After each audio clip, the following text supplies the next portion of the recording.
Hey everyone, and welcome. Today we are diving deep into an absolutely brilliant marketing case study. We're talking about how a tiny 2 yuan toy managed to create a massive cultural moment. Welcome to the Flow Tao Salon. We're going to break down exactly how the super popular tea brand Mixue took a pretty simple promotion and turned it into this viral sensation that honestly had everybody talking. So, just so you know where we're getting our facts, our whole analysis today is based on a fantastic report that came out in late 2024. It's from the research firm Social Agent, and they did this incredible deep dive into the campaign, giving us all the juicy data we need. Which brings us to the big question, right? How in the world did a little 2 yuan add-on, something you'd barely even think about, manage to transform a beloved tea brand into a genuine cultural phenomenon? Well, it all started with this powerful and frankly pretty unexpected partnership. It's a story of how a modern mascot met some very ancient artistry. So on one side, you got Mixue. It's fun, it's modern, it's super affordable, and everybody knows their Snow King mascot. And then on the other side, you have Tang Sancai. We're talking about treasured ancient pottery, a national intangible cultural heritage. It's just a completely different world. The campaign was called Ma Shang Su Wang. And what made it so special was its authenticity. I mean, this was not just slapping a logo on something. Mixue actually collaborated with Gao Shui Wang, a national master of the art form, to blend their Snow King with classic Tang Sancai horse designs. And they timed it perfectly for the year of the horse, all built around this powerful message of progress and ambition. So, the concept? Absolutely brilliant. But you and I both know a great idea is nothing without a great execution. So let's pull back the curtain and see exactly how they pulled this master plan off. First off, they knew their audience inside and out. They went right for their core, students and small-town youth. Now, this is a group that's super smart with their money, but they're also hugely into guoqiao, that trend celebrating modern Chinese culture. And most importantly, they live on social media and love to share cool stuff. And this is where the real genius was. They created this perfect loop. They started online, building up hype with gorgeous pictures of the products. That drove everyone into the physical stores to buy a drink and add that little 2 yuan for a fortune bag. And what did those customers do next? They ran right back online to share their unboxings, which created this huge wave of free advertising. It just fed itself. So the plan was in motion, but did it actually work? Let's just say the internet didn't just react, it absolutely exploded. And when I say explode, I mean it. The numbers here are just mind-blowing. Douyin, which is China's TikTok, was the absolute heart of this whole thing. It wasn't just the main platform.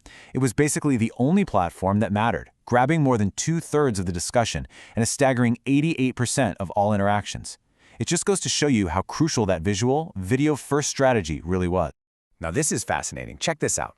Everyday users, right? The user-generated content, or UGC, made up a whopping 95% of everything out there. Just a massive volume. But the professional content from the brand itself, it punched way, way above its weight, driving almost half of all the actual engagement. So the lesson here is pretty clear. You need your users for the buzz, but you need that official content to spark the really good conversations. And what were people actually talking about? Well, this says it all. The biggest, most popular words weren't cheap or deal. Nope. They were Tang Sancai, culture, and cultural inheritance. This is solid proof that the campaign's success wasn't just about a cheap toy. It was about tapping into a real sense of cultural pride. And the sentiment? Overwhelmingly good. You've got over a quarter of all comments being clearly positive. And maybe even more important, a teeny tiny 3.2% were negative. That's a huge win.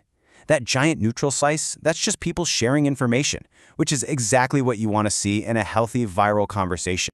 But you know, numbers don't tell the full story. We've got to look at the real human experience, what it felt like for people trying to get their hands on these things. The good, the bad, and yeah, the really frustrating. On the one hand, you had moments of just pure joy. People were floored by the value. This comment just captures it perfectly. The quality is amazing.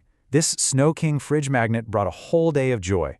Think about that. For 2 yuan, that is an incredible return on happiness. But for every happy customer, there was someone else feeling the dark side of the blind box mechanic, where you don't know what you're getting. And this person's comment was so common. I bought 6 fortune bags. They were all the same blue one. I could cry. And that feeling, that frustration, was a real flaw in how this was all rolled out. So you really end up with this story of 2 different realities. The why, the idea, the product itself was a huge success. People loved it. The design, the quality, the little hopeful messages inside. But the how, the actual execution, created some major headaches. So many duplicates, disappointment from the blind box, and stores running out of stock. It was tough for the really dedicated fans. Okay, so we've looked at the strategy, we've seen the data, we've heard from the customers. Now let's boil this whole thing down to the 3 absolute keys to this campaign's unbelievable success. It really just comes down to 3 things. Let's break them down. First, and this is the big one, authentic cultural fusion. Mixue didn't just borrow some old art. By working with a master, they created something new that was respectful, it was creative, and it was modern. And that really connected with a generation that's super proud of their heritage and wants to see it celebrated in cool new ways. Key number 2 was the simply irresistible incentive. I mean, think about it. A beautiful, high-quality little item that connects with you emotionally for only 2 yuan? That's not just a good deal, it's like a psychological cheat code. It removes any reason to say no and turns buying a drink into this fun, exciting event. It was the engine for this entire campaign. And the third and final key was that perfect user content loop we talked about. The whole strategy was designed from day 1 to turn every single customer into a marketer for the brand. Every 2 yuan purchase was a potential viral video, creating this self-sustaining explosion of hype and promotion that you just can't buy. And all this leaves us with one last big question to think about. In a world that's so full of fast, fleeting trends, could connecting with deep, authentic cultural heritage actually be the ultimate marketing masterstroke for the brands of the future? Definitely something to chew on. Thanks so much for joining us here at the Salon.